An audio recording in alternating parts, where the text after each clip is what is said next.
భారత రాజకీయాల్లో ఉత్తరప్రదేశ్ రాజకీయాలు అనేవి చాలా కీలకం. ఎందుకంటే అక్కడ సుమారుగా 80 సీట్లు లోక్సభ సీట్లు ఉన్నాయి.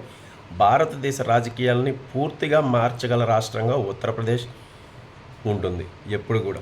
అయితే 2024 తర్వాత ఉత్తరప్రదేశ్లో రాజకీయ సమీకరణాలు వేగంగా మారుతున్నాయి.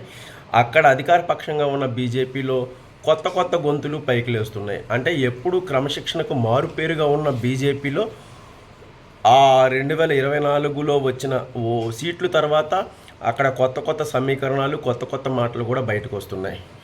అలా దీనికి సంబంధించి ఇప్పటికే బీజేపీ అధిష్టానం దీని మీద దృష్టి సారించింది. 2019 ఎన్నికల్లో 63 సీట్లు వస్తే 2024 ఎన్నికల్లో అవి 33కు పడిపోయినాయి. అంటే పూర్తి స్థాయిలో సగానికి సగం పడిపోయినాయి అని చెప్పుకోవచ్చు.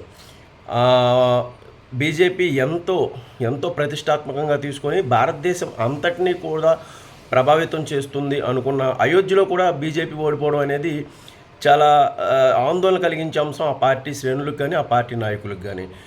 యోగి ఆదిత్యనాథ్ అనే వ్యక్తిని ఒకప్పుడు ప్రధానమంత్రి రేసులో కూడా ఉంచారు. సంఘ్ పరివార్ పెద్దలు కానీ, విశ్వ హిందూ పరిషత్ పెద్దలు కానీ యోగికి అంతటి ప్రాధాన్యం ఇచ్చారు. అయితే యోగి పూర్తి స్థాయిలో ముఖ్యమంత్రిగా పనిచేస్తున్న సమయంలోనే బీజేపీ ఇలాంటి పరాభవాన్ని మూటగట్టుకోవడం, సమాజ్వాదీ పార్టీ అలాగే కాంగ్రెస్ అనూహ్యంగా పుంజుకున్నాయి ఉత్తరప్రదేశ్లో. ఈసారి ఈ పూర్తి స్థాయిలో మ్యాజిక్ ఫిగర్ బీజేపీకి రాకపోవడానికి కారణం ప్రత్యేకంగా ఉత్తరప్రదేశ్లో జరిగిన రాజకీయ సమీకరణాలు, రాజకీయ మార్పులే. అక్కడ సరైన మార్పులు రాలేదు, అలాగే సరైన సీట్లు కూడా బీజేపీ అందిపుచ్చుకోలేకపోయింది. ఇప్పుడు వచ్చే సంవత్సరం పూర్తి స్థాయిలో అక్కడ అసెంబ్లీ ఎన్నికలు జరగనున్నాయి. అలాగే త్వరలోనే అక్కడ 10 నియోజకవర్గాలకి ఉప ఎన్నికలు కూడా జరగనున్నాయి.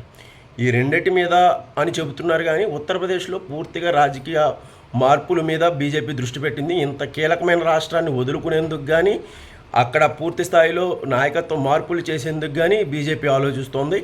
అయితే దీనికి సంబంధించి ఉప ముఖ్యమంత్రి కేశవానంద మౌర్య అలాగే భారతీ చౌదరి అంటే బీజేపీ స్టేట్ అధ్యక్షుడితో కూడా ప్రత్యేకంగా పార్టీ పెద్దలు మాట్లాడుతున్నారు. ఇప్పటికే జేపీ నడ్డా గారు మాట్లాడారు.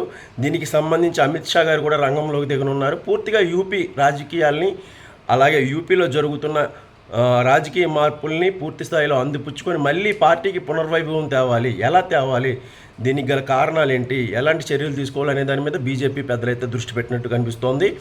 అయితే దీనికి ఎవరిని బాధ్యులు చేస్తారు, ఈ లోక్సభ ఎన్నికల్లో జరిగిన పరాభవానికి ఎవరి మీద చర్యలు తీసుకుంటారు అనేది కూడా చాలా కీలకమైంది.